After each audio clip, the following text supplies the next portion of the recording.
Lately, the Dharma offerings at Stony River Zen Center have been in two main directions. Just basic sitting practice, trying to explicate uh, possibilities for sitting practice, and the sixth part of meeting. I wish to speak on some basic Buddhist concepts and then connect them back to sitting practice this morning. Some of it may be a reiteration of what we talked about on the Dharma seminar last Wednesday, but hopefully stated in a different way and helpful to you. We will get back to the paramitas, but I think practice is essential. And lofty Buddhist words are pretty much worthless without grounded practice. So I really want to offer some hopefully helpful talks on actual practice. And then we'll revisit the paramitas soon and incorporate them. So I'm going to introduce some Buddhist concepts this morning and some Sanskrit along with that. Two terms that I want to begin with that I've talked about before are the terms samsara and dukkha. I'll begin with dukkha.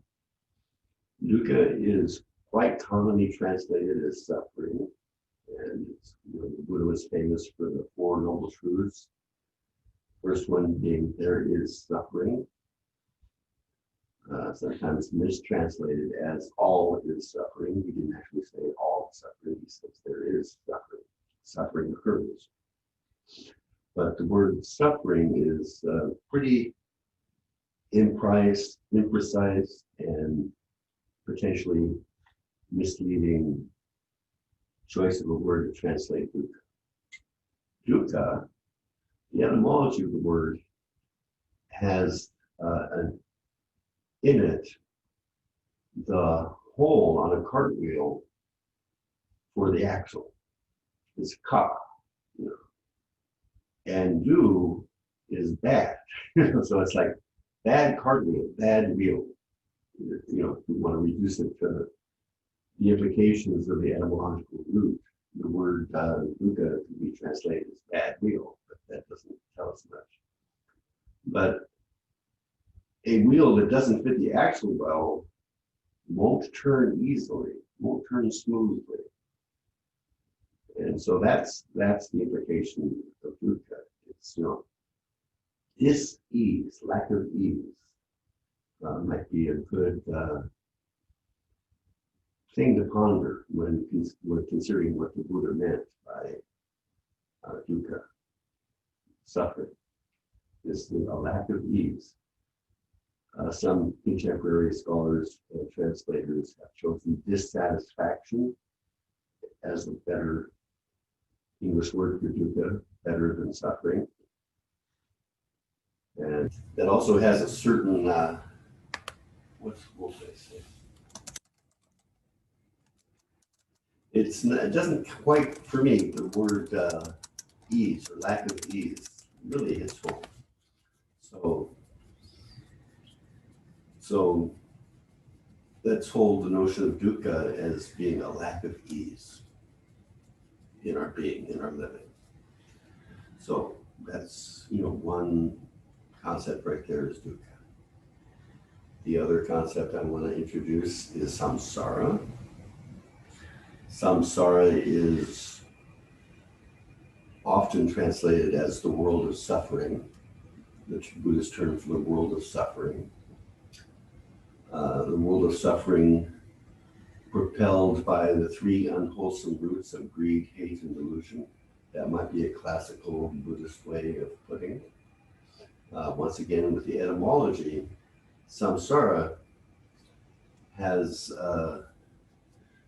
within the word a meaning of whirling, like a tornado or spinning. And Thomas clearly translates samsara as the mundane whirl, the mundane spinning, propelled by greed, hate, and delusion. But greed, hate, and delusion are kind of clunky terms and have kind of a moralistic implication that may be unsuitable. We shouldn't be greedy. I'm not greedy. I don't want to think of myself as a hateful person. But so they're subtler than the crude connotations of greed, hate, and delusion. Some translators have talked about attraction, aversion, instead of greed and hate, attraction, aversion. That comes a little bit closer, I think, to a contemporary understanding of what samsara might mean. But it still implies some kind of ethical choice. But I think the notion of samsara is that there are elements to living that tend to encourage a lack of ease. There are elements to living that tend to promote dis-ease, restlessness. And it's not that we choose to relegate ourselves to greed and hatred or attraction and aversion, it's that things provoke anxiety and restlessness. It's quite natural to feel anxious when there's a pandemic surge happening. That's not a character flaw to feel that anxiety.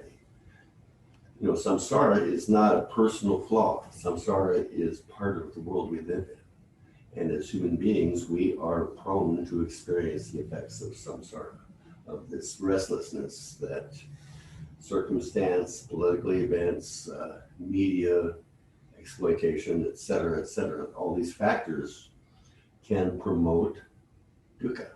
All these factors can promote a sense of dis-ease, of a lack of rest.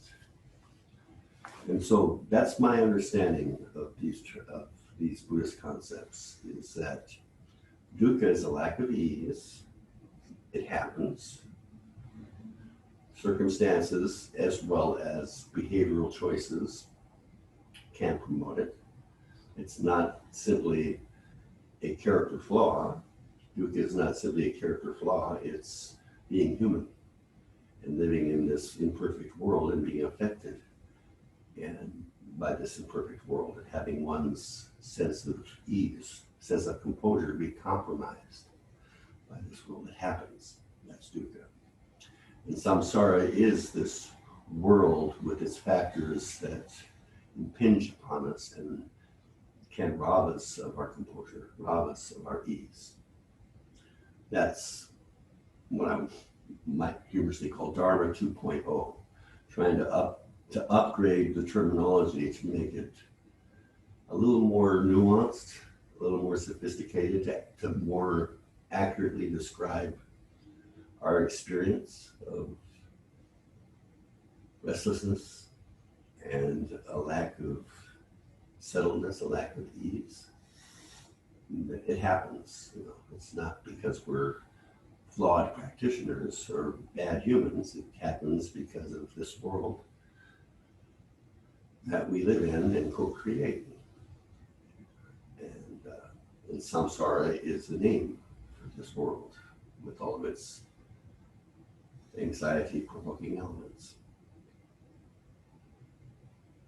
So that's the context in which we practice. And practice can be seen as a mode of intervention.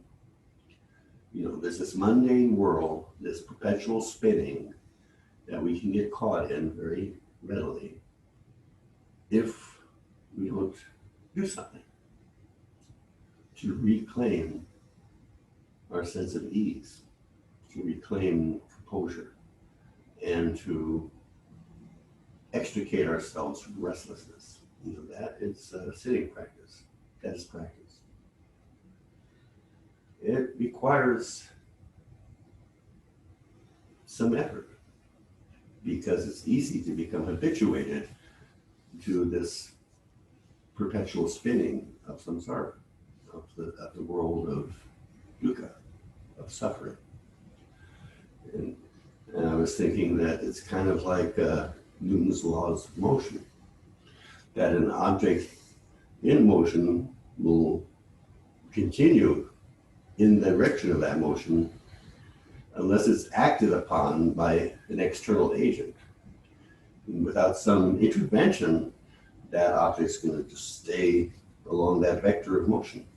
Likewise, if we are restless because the circumstances are impinging upon us, anxieties, concerns, or personal choices have created a sense of restlessness, and we're just spinning with various worries and ideas,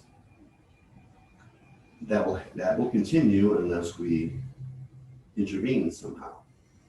So practice can be seen as an intervention towards rest, an intervention towards ease.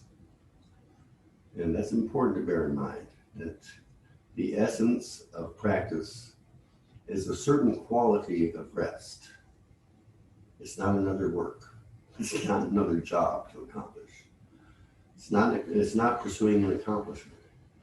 It's cultivating a certain kind of ease, a certain kind of rest. Back in the day when I was a Jesus person in the 70s and going to Carol's apartment for Bible studies every Tuesday night, one Tuesday evening, we came across, I think it's Paul, who says, in the King James Version we were using, strive ye therefore to enter into his rest. Strive to enter into his rest. And we spent a lot of time kind of playfully mocking Paul. I think it's Paul, I'm pretty sure it's Paul, for the apparent contradiction. You know, the sentence starts with strive and ends in rest. Strive to enter into his rest. But that always stuck with me, that maybe it's not a contradiction. A certain kind of discipline is necessary to break the momentum of samsara. We can't avoid samsara. We're going to be affected by the confusion of the world. We're human. It's going to happen. We're going to start spinning. And if we don't strive to intervene, we'll just keep spinning. We'll become habituated to stress. We'll become habituated to anxiety and worry. And so Zazen practice, meditation practice, is a kind of intervention for the inevitable, forgive the use of the word infection in the present day circumstance, but the inevitable infection into samsara. We're going to get caught. We're human. We're going to have worries, especially nowadays. How do we practice some kind of good psycho-spiritual hygiene to keep ourselves healthy on a heart level? And that's practice. Or one way of conceiving practice. So that's the concept samsara and dukkha, ancient Buddhist concepts to kind of contextualize practice, contextualize sitting practice as an intervention to address being caught by restlessness, by a lack of ease, this spinning of samsara. And then I want to review once again, probably the first 2 points again, like we did Wednesday, of the fourfold schema for sitting practice that I've been presenting. And I hope on Wednesday night to get into the 3 and 4. But you could spend a long time practicing 1 and 2, and all of practice is contained in 1 and 2. So it's okay. Don't worry. But first off, the 4 ways that I like to put this fourfold schema is number one, finding your seat. Number two, inhabiting your body. Number three, training the puppy. And number four, letting go. Finding your seat is, pretty much what it says. You approach your seat and you take your seat, but you take it with deliberateness, and we're going to go into that again. Number two, inhabiting your body is basically meditation on the body, bringing awareness to the body. And we're going to go into that in more detail. Training the puppy, number three, is practicing with discursive thinking, quieting the monkey mind, making some actual effort to get some purchase on the spinning mind so that it doesn't spin out of control. Perhaps spins slower, perhaps spins less, perhaps there's a gap where it doesn't spin at all, and that gap can be widened through practice. That's number three. Training the puppy, that's Pimpa Children's phrase. Number four, letting go, is just sitting, shikantaza, non-dual meditation, or the meditation of non-meditation, or as Master Shingen says, the method of no method, where you're just there. And willfulness, intention, drop away. And so, but that's for later. This morning, once again, I want to look at 1 and 2 because they're very foundational. You could spend a long time cultivating these. Finding your seat. I chose the verbiage for finding your seat, as I've told you, from a Dharma talk of Norman Fisher's, I think when I was at Green Gulch, where at one point in the talk he said, it will take you some time to find your seat, but it's worthwhile. He says something like that. And we're all sitting in the zendo. So on one level, we already found our seat, but he was implying something else. I think he was implying where your sitting practice becomes a refuge for you, where your sitting practice is something where you feel radically at home and at ease, at rest, and that that takes some time. You have to strive to enter into that rest. You have to have some sort of disciplined approach. And so rather than say take your seat, we say find your seat. Each and every time you sit down, finding that seat once again. And I think we broke it down into 2 subcategories. One subcategory is expression of gratefulness for the support. Formally, when we approach the seat, we bow to the seat, and then we bow away from the seat and sit down. And this can be seen as an expression of appreciation for the support the seat physically offers you as you sit, and the support that the traditional practice offers to your life.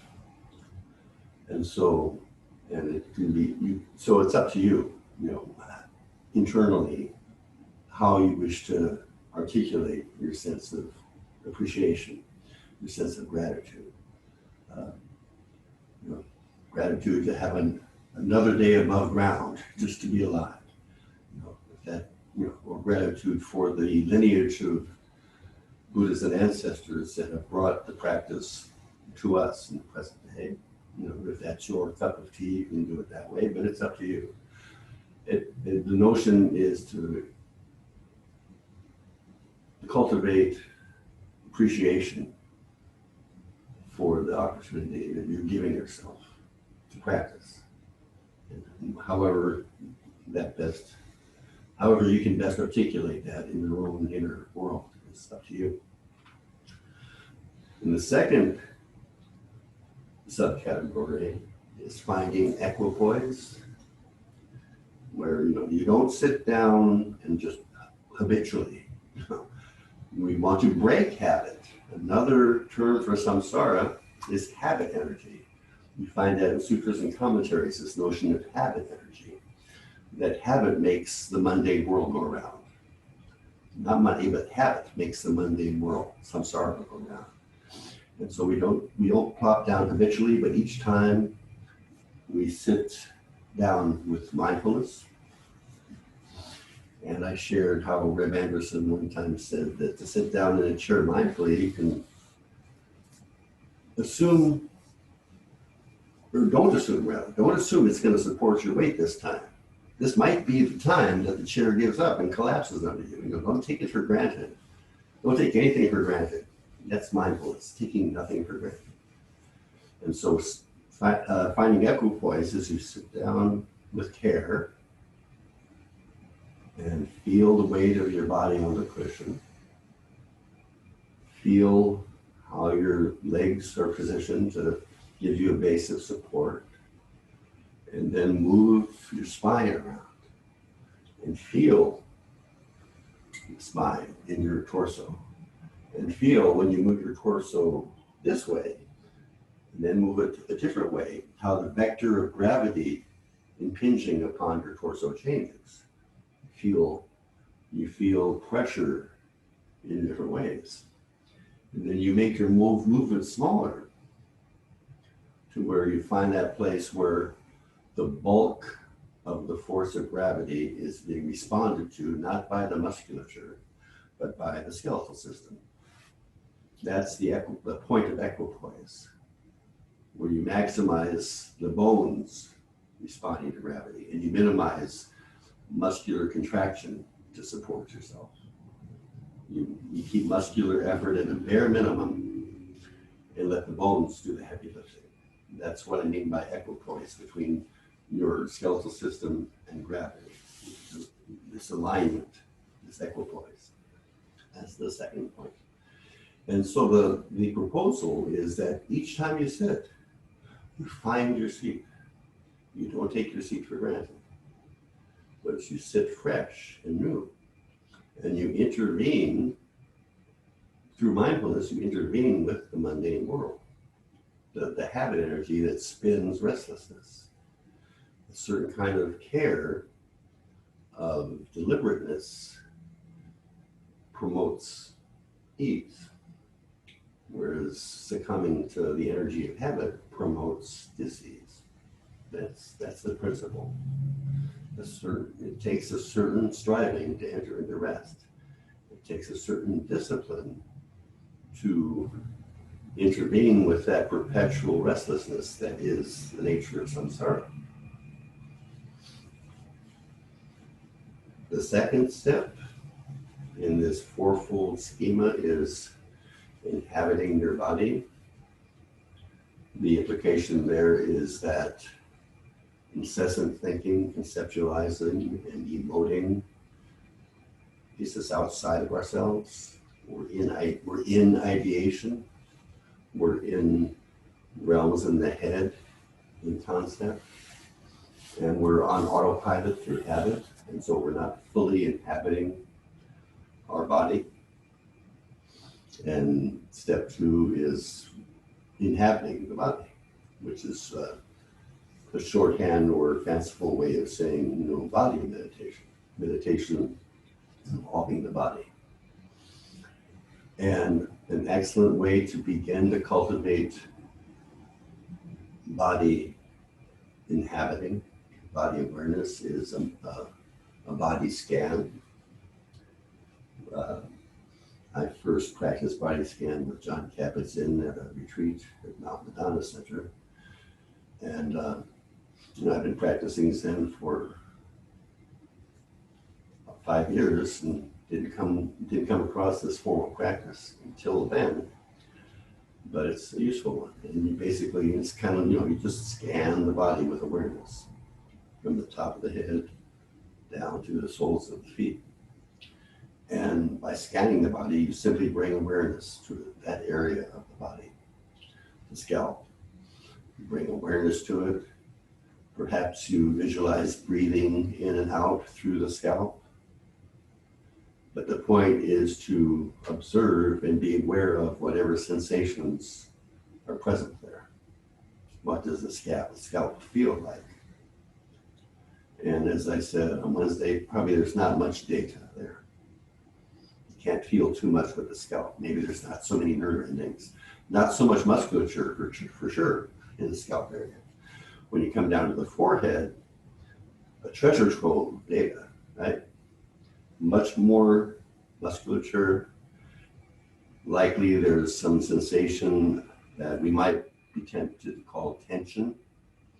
Tension has somewhat of a pejorative overtone to the word, like it's a fault, we're too tense, but it's muscular contraction that has become habituated. We're unconsciously, perpetually contracting musculature. It's just a habit that we give the name tension to. But it's just, so you just notice the sensation of that. And observe that in the noticing of the sensation, there tends to be a release right then and there. You don't have to try to make the muscles relax. When you notice the sensations that are present, if there is habitual contraction, that habit is intervened with simply through awareness, not through any other kind of effort. So the discipline is towards restfulness once again. It's not striving to accomplish something, but it's a discipline towards a kind of a rest. Then you continue to scan to the eyes and the musculature around the eyes. Once again, probably a treasure trove of data. And you just see what's there. You just experience what's there. And by inhabiting that area of the body, there tends to be some ease. Simply by being aware of what's there, that promotes ease. If there is some habituated tension around the eyes, that tends to release of its own. So there is a discipline, but it's very gentle, and it promotes ease and restfulness. And continuing down through the body, same methodology. And you can map it out how you choose, which part comes next. And then you can repeat this, as many times. You could do a whole meditation session. You could do weeks, months, longer, just doing a body scan, and that could be very fruitful.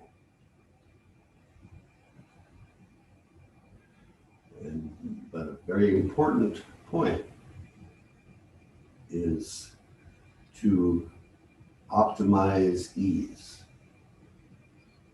The goal, if you will, is not to accomplish meditation. The goal is to move towards ease, move towards peace, move towards a quality of lucid restfulness. That's the point. And it's a very potent, nurturing kind of restfulness. It's what I would call the lucid restfulness of meditation. There are various things we do to chill out, to take a break.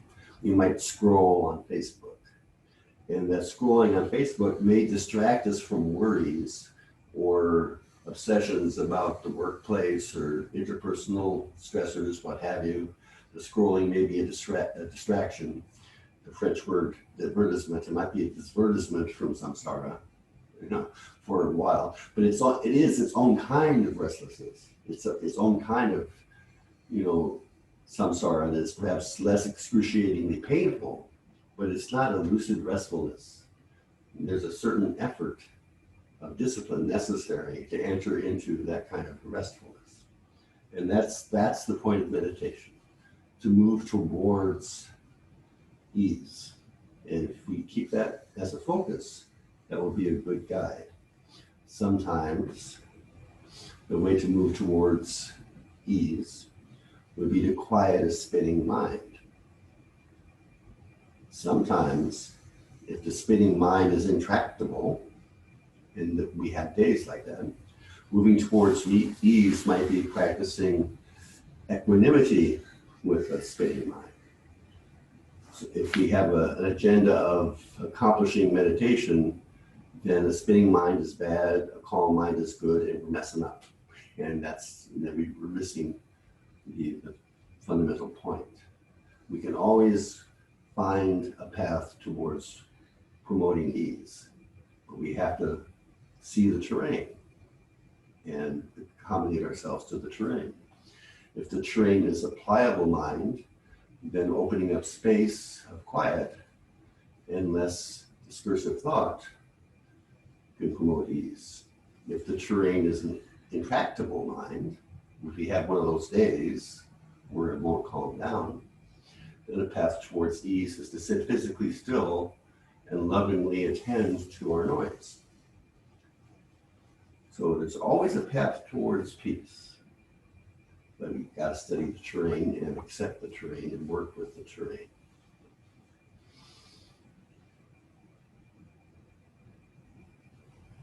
So I really encourage the body scan. That's subcategory A of point 2, inhabiting the body. Subcategory B is, I call it one gulp meditation on the body, where you don't adopt the formality of the body scan, but you simply make your awareness available to the body, and you feel the body fully. And you allow awareness to fill the entire body.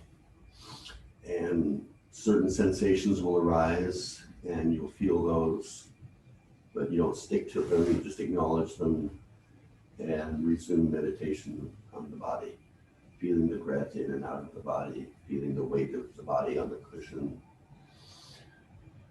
feeling what's to be felt. Muscular contraction will attract your attention, and you just notice that, and relaxation tends to deepen of its own. And at some point, the formality of the body scan, the intricacies of it, can become sort of an impediment, a hassle, an unnecessary complication. And then letting go of that and simply meditating on the body as a whole would be a choice to make. And the last category, or subcategory, is I call don't move. Where after you found your seat, and maybe you've done body meditation for a while, you practice radical stillness. Practice not moving a muscle. Of course, you will move, but then you just renew the effort to sit perfectly still, perfectly at ease. And as I said, I got this meditation from one of Jack Kornfield's books. He says, so you make a commitment to just sit really still as a mountain. And you feel an impulse to move, say your nose itches, and you feel an impulse to scratch. Well, you recognize the impulse, and you breathe in, you breathe out, you refrain from acting on impulse, and you resume sitting perfectly still. The impulse to scratch the nose arises a second time. And once again, you breathe in, breathe out, refrain from scratching the nose, and make the effort to just sit still. The impulse arises a third time. And then you breathe in, breathe out, make the intention to move I'm left-handed, so usually I would make the intention to move the left hand, then initiate movement and feel what that feels like to give thought to muscle to move. It feels a certain way of engaging the weight of the arms lifted up, and then lift it up slowly, mindfully.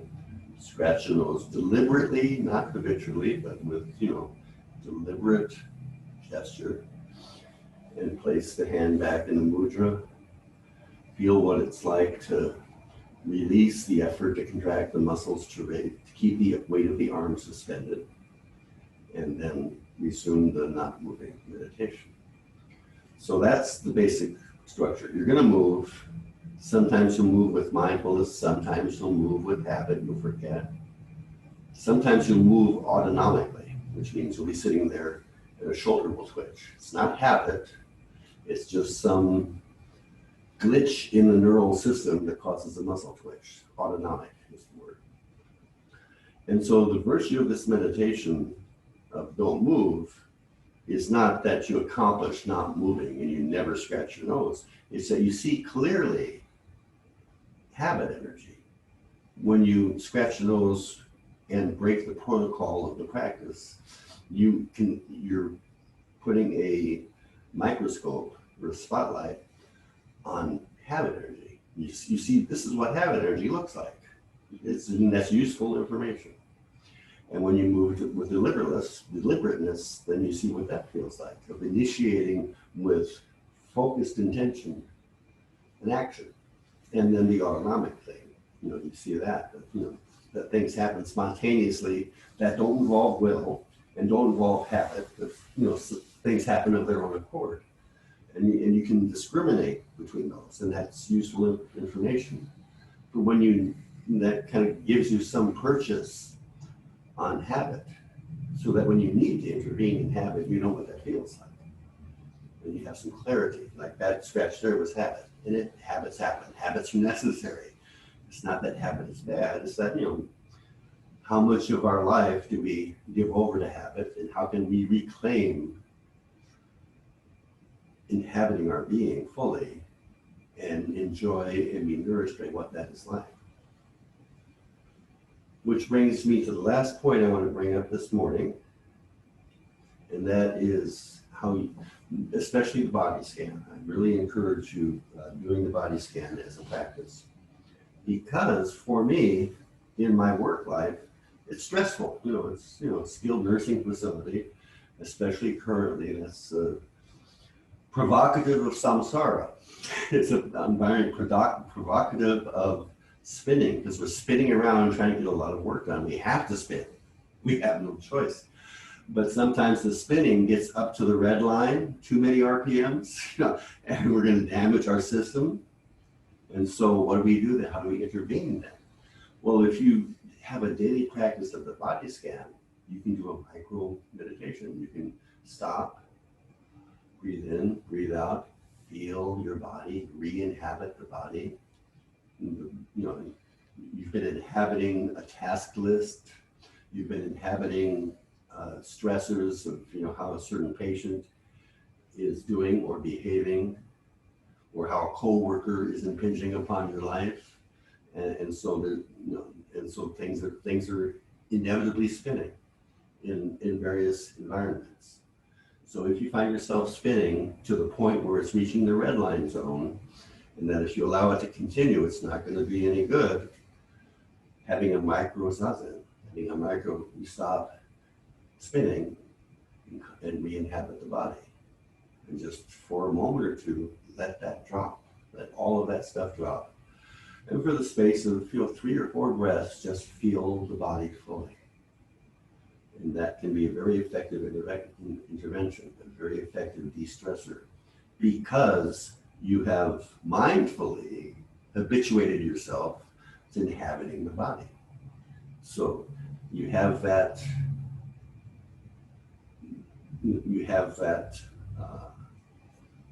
force, if you will, to intervene with. An object in motion tends to stay in motion unless it's acted upon by another object. So you have the object of body scan to apply if you're hitting the red line zone, or if you've been just spinning too long and you're fatigued and you need to take a break from whatever kind of spinning, whatever kind of samsara you've been plugged into, and you need to extricate yourself. If you've been doing the body scan practice, you know what it feels like. And so you can access it more readily through daily practice. I can't over stress how effective I have found this personally.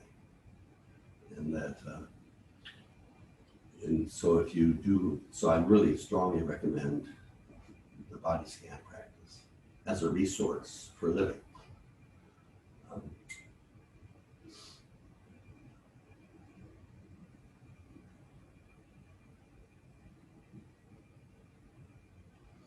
So I like to really encourage people to explore the limitlessness of chill. Let's put it that way. Like, when you do practices with the priority of ease, when you do practice prioritizing restfulness, your capacity to relax, your capacity to be fully in your seat or fully present with ease and calm in situations in life can deepen and deepen and deepen. And if you persevere gently with the practice, you will feel your capacity to cope deepen. And it only comes through practice. The loftiest concepts will be of no use, but simple, consistent, gentle practice doesn't have to be rigorous. I usually say if you're starting a meditation practice, start with 15 minutes a day, consistently. Don't start trying to meditate a full hour a day and then say, oh, that's too burdensome, I'm going to skip today. That was a drag yesterday. But a consistent daily effort at a body scan practice, very simple, straightforward practice that gives pretty immediate feedback. That's why it's such a useful thing to work with, the body scan. When you bring awareness to the eyes, the musculature around the eyes, a reservoir of tension, muscular contraction oftentimes, and you see how just simply being aware of the eyes brings some ease to the area of the eyes. You're getting immediate feedback as to the efficacy of the practice. And if you do that daily, just a little bit each day, it has a deeper impact on how you process your daily experience than sitting 2 hours on Thursdays and then surrendering to samsara for the rest of the week. But if you extricate yourself from samsara a little bit each day, that will inform your system to where when you need to, you can always extricate yourself from samsara.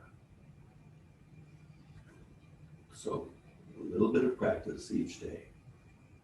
And then one Tibetan manual I read is that you should limit your practice session to where you would like to sit just a little bit more, but you don't. And then when that light becomes strong enough, then you expand your practice a little bit. So you go from 15 minutes in the morning to a half hour in the morning. But if you want to sit an hour each morning, sit less. I think that's the best. That's what that recommendation is pointing at. To sit a certain period of time where you would like to sit just a little bit more, but you don't. So, err on the side of what you can sustain with consistency. Better to err a little too small, but you're able to do it with ease. That's the theme for this morning, ease. You're able to maintain whatever practice regimen you've constructed for yourself with relative ease. If you're too ambitious, it's going to be hard to sustain that with ease. It's going to become burdensome. So, with that little bit of practice, creating that baseline of ease each day, where you know what your current capacity for ease is, because you visited it this morning.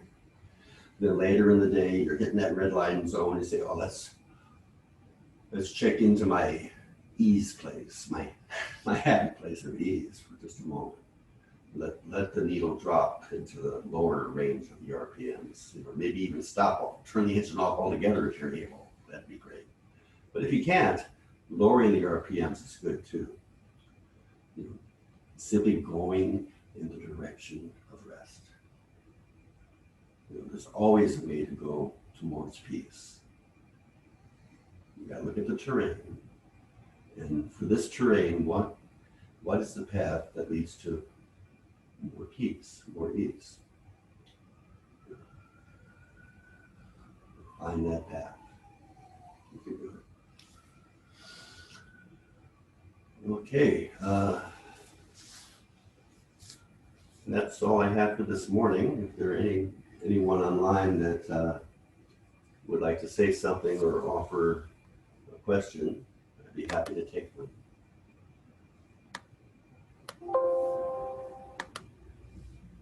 You all good? Anybody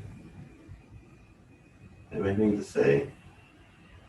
Okay, well, I thank you for coming this morning and hope to, and one thing about Sundays is you can see me, I presume, but I can't see you. So, but on Wednesdays, I'll be able to see your face. So I hope to see you on Wednesday. Thank you very much. Thanks, Rick. That sounded like Matt. That was me.